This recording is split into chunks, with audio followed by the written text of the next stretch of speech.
Sa kanyang kauna-unahang podcast, sinabi ni Pangulong Bongbong Marcos na ipinauubayan niya sa Senado na magsisilbing impeachment court ang paglilitis kay Vice President Sara Duterte. Ang pahayag naman ng bisit tungkol sa kagustuhan niya magkaroon ng bloodbath sa impeachment trial, inalmahan ng Malacanang. Balitang hatid ni Ivan Mayrina. Really, I truly want a trial because I want a bloodbath talaga.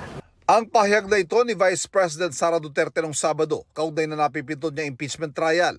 Binatikos si Party List Representative-elect Laila de Lima na isa sa magiging miyembro ng House Prosecution Panel. Anya, makokontempt ang defense team ni Duterte kapag sinubukan manggulo at magdrama sa paglilitis. Dapat siguro magkaroon ng panibagong kaisipan yung ating Vice President. Yung kanyang mindset, baguhin niya dapat yan.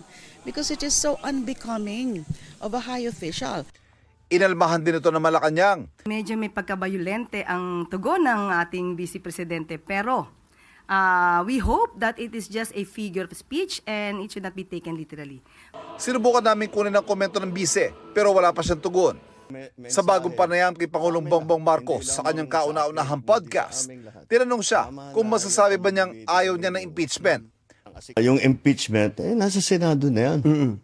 Pabayaan natin sila, may proseso yan. Pabayaan natin ang proseso.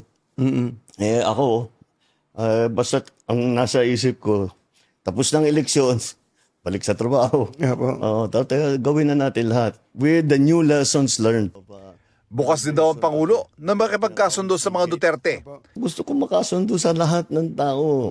Mas maganda, marami na akong kaaway, hindi ko kailangan ng kaaway, kailangan ko kaibigan. Hanggat maaari, ako, ang habol ko, yung stability, peaceful, para magawa namin yung trabaho namin.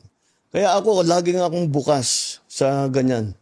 I'm always open to any approach na, alika, magtulungan tayo. Diba? Kahit hindi tayo magkasundo sa polisiya, hindi tayo magkasundo. Gawin nyo yung trabaho pero wag na tayong nanggugulo. Wala pang tugon dito si Vice President Sara Duterte pero naiparating na raw ito sa kanya ayon sa Office of the Vice President. Sinagot din ng Pangulo ang sitwasyon ng droga at peace and order, bagay na madalas ipaghambing sa Administrasyong Duterte. Ayon sa Pangulo, hindi maliit na pusher, kundi mga malalaking dealer ang hinahabol nila. Hindi rin daw siya pabor sa patayan pagdating sa kampanya kontra droga. At kahit ano pa man daw ang dato sa krimen, ipinag-utusan niya sa pulisya na paigtingin pa ang police visibility para mapanatag ang loob ng mga mamamayan. Siguro, dapat nga talaga maging mas mabagsik talaga. Dahil wala kailangan talagang maging mas efficient ang mas mabilis. I want to be respected but maybe fear is better.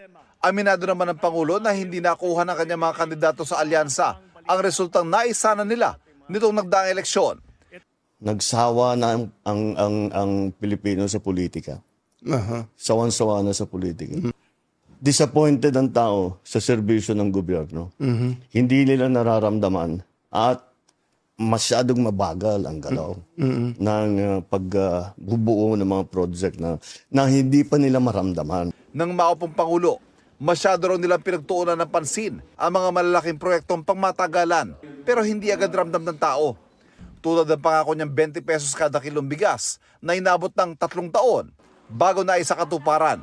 Pagsiguro ng Pangulo, nakikinig ang Administrasyong Marcos sa hinaingat pangangailangan ng mga Pilipino at hinahanapan daw nila ng solusyon ang mga ito. Ivan Mayrina nagbabalita para sa GMA Integrated News.